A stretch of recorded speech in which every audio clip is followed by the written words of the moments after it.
কক্সবাজার সমুদ্র সৈকতের লাবণী পয়েন্টে আন্তর্জাতিক ক্রিকেট স্টেডিয়াম সংলগ্ন যে ঝাউবাগান, সেই ঝাউবাগানটি এখন তীব্র হুমকির মুখে।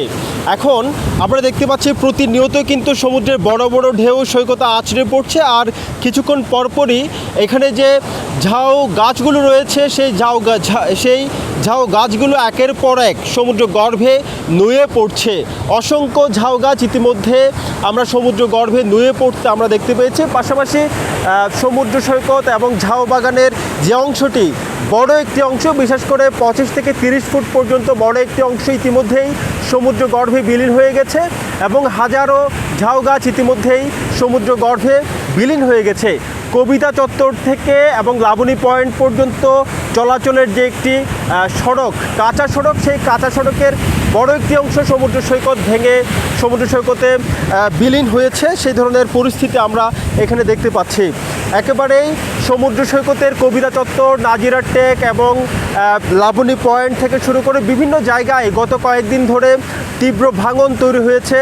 যদিও আজকের পর থেকে গতকাল থেকে গত কয়েকদিন ধরেই কিন্তু 3 নম্বর সতর্কতা সংকেত ছিল এবং সমুদ্র বঙ্গোপসাগরে নিম্নচাপ তৈরি হয়েছিল। সেই নিম্নচাপের প্রভাব কিন্তু এখনও পর্যন্ত রয়ে গেছে। যদিও আবহাওয়া অফিসের পক্ষ থেকে বলা হচ্ছে যে আজকে সকাল থেকে আসলে নিম্নচাপ নেই এবং কোনো ধরনের সংকেত নেই, ঝড়ো হাওয়া বয়ে যাওয়ারও সম্ভাবনা নেই।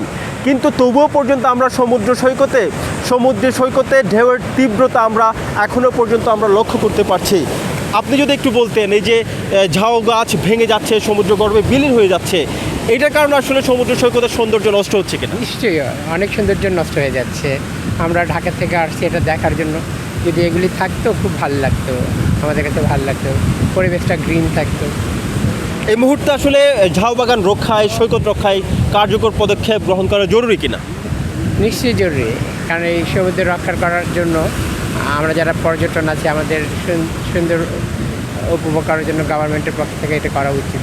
নিশ্চয়ই সৈকতের কলাতলি পয়েন্ট, লাবণী পয়েন্ট সহ বিভিন্ন পয়েন্টে কিন্তু গত কয়েকদিন ধরে ভাঙন দেখা দিয়েছে। সমুদ্রের তীব্রতা এতটাই বেশি যে স্থানীয়রা বলছেন এই ধরনের ঢেউয়ের তীব্রতা তারা কখনো দেখেননি। কক্সবাজার সমুদ্র সৈকতের লাবণী থেকে এটুকুই ছিল এখানকার সবশেষ।